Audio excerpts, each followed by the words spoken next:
batin. Assalamualaikum warahmatullahi wabarakatuh. Sampurasun. Girang pangajen anu kusim kuring dipihormat.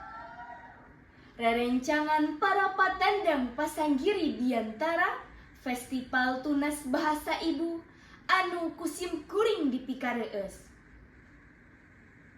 Puja minangka bubuka carita kagungan Gusti anu Maha Kawasa. Puji ranggian inten pangalem ungkaban kasugemaan sukma ka Allah Azza wa Jalla. Anu parantos masihan mangpirang-pirang kanikmatan dugi ka urang tiasa patepung lawung paamprok jonghok dina ieu pasanggiri.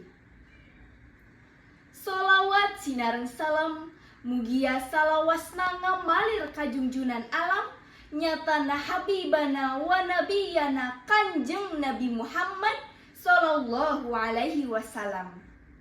Ka para kulawargina tur para sahabat karabat dugi ka urang sadaya salaku umatna.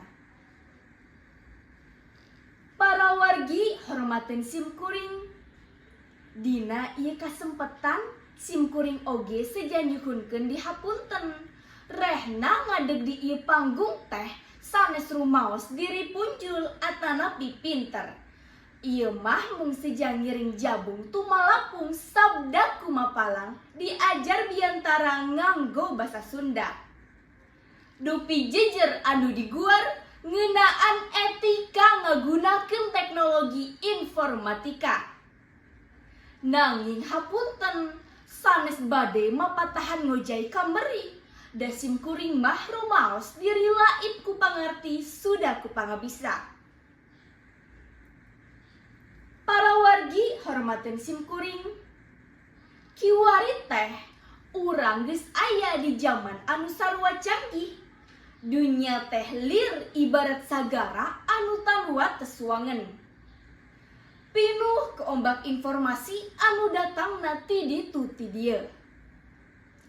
HP, komputer, jeung internet teh parahuna. Lamun urang wijaksana dina ngagunakeunana, parahu teh bisa nganterkeun urang ka pulo pangaweruh, tempat urang bisa nyangking ilmu tur pangabisa. Sedengkeun lamun urang teu ati-ati dina ngagunakeunana, parahu teh bisa nenggalkeun urang kana teuasna karang kabodohan. Nepi ka urang bisa cilaka tur kabawa ku sakaba-kaba. Etika dina ngagunakeun teknologi teh sarua pentingna. Ibarat tali jangkar dina kapal. Lamun teu make etika, urang bisa kababawa ku warta bohong, kalakuan anu teu pantes, jeung omongan kasar di media sosial. Aya sababara etika anu kedah dipiara ku urang sadaya, utamina para nonoman Sunda. Kahiji, urang kudu wijak dina maca jeung milih informasi. Ulah ngan ukur maca judul, tapi kudu pariksa heula eusi sarta sumberna. Ulah gampang percaya, komo deui gancang ngabagikeun warta anu can puguh bener henteuna. Kudu boga prinsip saring saacan sering. Kadua, urang kudu ngajaga omongan jeung tulisan di dunia maya. Teu benten jeung di dunia nyata, di internet oge kudu sapertos urang nyarita di hareupeun balarea. Sopan, hade basa, jeung teu nganyerikeun hate batur. Ulah nepi ka urang ngalakukeun cyberbullying atanapi nyebarkeun omongan anu goreng.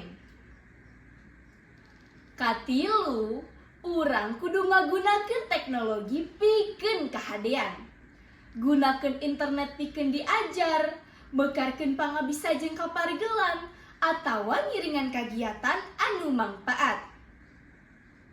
Hayu urang jadikeun teknologi teh babaturan anu bisa marengan urang dina kahadean, anu bisa nulungan urang ngahongtal udagan.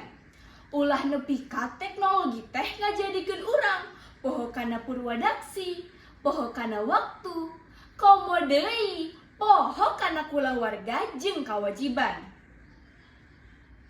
Pamungkas, mugia urang sadaya tiasa janten generasi anu wijaksana, anu pinter dina ngomong paatkeun teknologi, sarta henteu kalengitan jati diri urang salaku nonoman Sunda, anu boga etika jeung budaya luhur.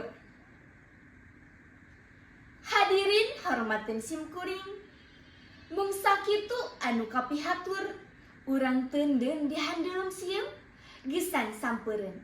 Urang tunda di hanjuang siang, gesan alaeun. Hapunten dina samudaya kalepatan. Wassalamualaikum warahmatullahi wabarakatuh.